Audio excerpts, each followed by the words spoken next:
महिला बीडीओ को आक्रमण पर ब्लॉक रे ताला 6 दिन हेब सरकारी काम ठप। अचिंतारे केन्द्रापड़ा जिला प्रशासन खोला बुलुचंती अभियुक्त। कार्यानुष्ठान दाबी रे गर्जिला सरपंच संघ। जणे नुह 9 जन बीडीओ को दुर्व्यवहार करी ब्लॉक रु तड़िलेनी बीजेपी नेता ललित बेहेरा। कहीं एक्शन नेउनाहांती सरकार उठिला प्रश्न। सांसद वैजयंत पंडा नीरवता को नहीं भी समालोचना।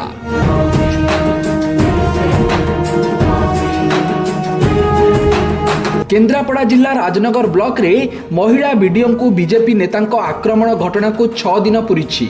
आक्रमणकारी विरुद्ध रे कार्यानुष्ठान दाबी करी पंचायत समिति अध्यक्षा नेतृत्व में ब्लॉक रे ताला पकाई धारणा बसिछंती सरपंच संघ सहित पंचायत समिति सभ्य और जिला परिषद सदस्य माने। 6 दिन हेब ब्लॉक रे सरकारी काम ठप हो पड़िथिबा बेले अचिंतारे किंतु सोई पड़िछि केन्द्रापड़ा जिला प्रशासन। एपर्यंत जिलापाल और केन्द्रापड़ा एसपी आंदोलनकारी सहित आलोचना करने पर आसी नांती।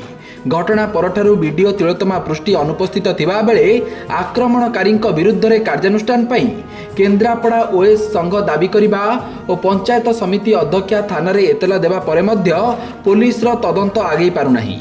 कहा चापरे राजनगर पुलिस हाथ बांधी बसीछि ताहा मध्य प्रश्नवाची सृष्टि करिछि। सेपटे केवल तिलोत्तमा पृष्टि नुह तांको मिसाई ललित बेहेरा आतंक रे राजनगर ब्लॉक रु एपर्यंत 9 जन वीडियो छाड़ी पळाइथिबा अभियोग होईछि। सेपटे सबु छोट बड़ घटना को नहीं ट्वीट करुथिबा केन्द्रापड़ा सांसद वैजयंत पंडा नीरवता को नहीं मध्य प्रश्न उठिछि।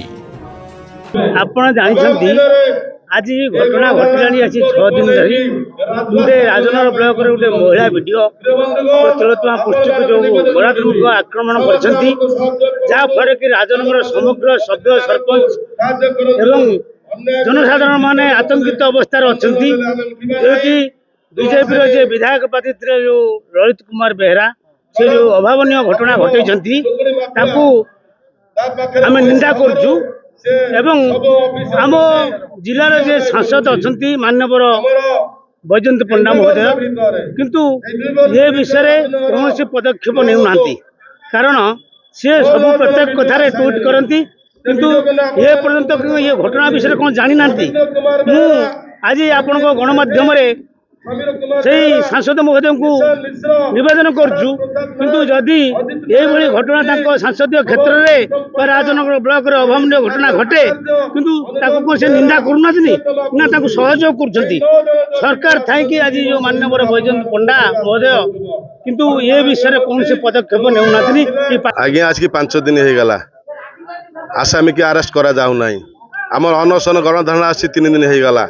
सरकार सब किसी बुझी सब किसी जानी चुप रही जेपर्यंत आसामी की अरेस्ट करा नहीं जाइए दोषी की दंड न दि जाइए से पंचायत समिति ये जनप्रतिनिधि सरपंच सभ्य जिला परिषद आम सहसाथी मैंने ये आंदोलन चली रहा। दुखर कथा मुझे उपस्थापन करने चाहे जो 9 जन बीडीओ ब्लॉक को गले मुझे गोटा गोटे ना आपण माध्यम कहना चाहूँगी रवींद्र कुमार प्रधान, समीर बेहेरा, निशान मिश्र, सारात प्रसाद नायक, अजित नारायण गिरी, शोभम सीतम पंडा, नवीन नारायण आचार्य, अनुरोध बेहेरा, तिलोत्तमा पृष्टि समस्त किए दुर्व्यवहार करी पीसी मागी आमको पीसी देले ये ब्लॉक कार्यालय आप पशि पारे।